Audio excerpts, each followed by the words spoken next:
I wanted to say a little something about Kanye, because Kanye's been doing some stuff. And typically I don't like to give attention to like super topical things like this that are like viral and whatnot. But there's just like one little piece that is, I think, important for like any guy who's serious about pursuing his best life should take kind of seriously. And so, like, let's just cover the backstory here, right? Obviously, Kanye West is a guy who's been, very famous, very rich, up and down, potential mental health issues, says some crazy stuff, whatever. Recently, he's been going on a bit of a tear, basically making his wife go outside naked.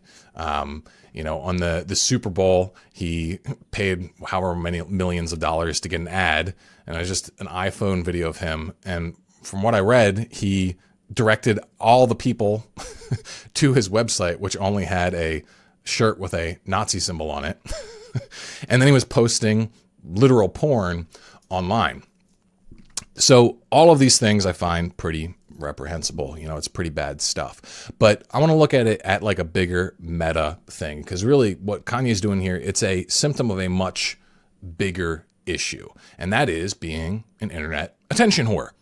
And why do I want to even give these guys attention? Well, I don't. That's kind of the point. But you have to be able to call them out, like in your own situation, and you got to remove them from your sphere of your own like information bubble. Okay. Because what I've found is that, I'm a relatively disciplined guy, but if I have someone who's an attention whore and I let them float around in my algorithm, they will keep hijacking my attention, because we're naturally curious creatures, right? We naturally have people that like, if they press the right buttons, well, then we get interested in it. That's why clickbait works, because we've got these lower primal instincts, and they're pretty easy to engineer once you understand the game.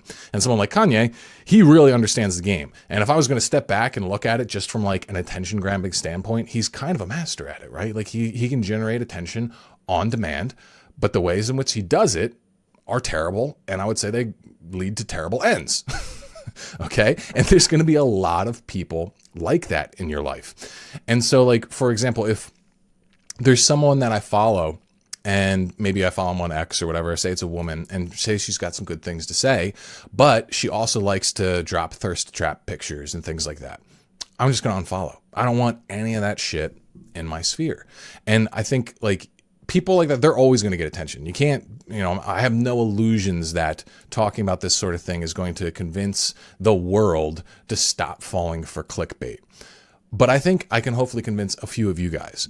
Like, you want to be looking at all of your relationships and paying attention to what the red flags are, right? Like, there are some relationships that are just not worth having. And in this online world, we make a lot of relationships. Every time we follow someone or subscribe somewhere, we're making another little thing that, while it's not as serious as a real relationship, it's something that populates those algorithms that hijack so much of our attention.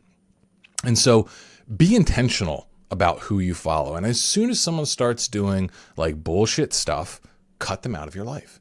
They have nothing to offer you, in most cases. And even if they do, it's not worth the potential for them to hijack your attention and pull it toward dumb crap. Okay. Like, as soon as I'm following someone, like sometimes I'll follow someone on X for news, and then they post some kind of misleading clickbait headline, unfollowed, not interested anymore.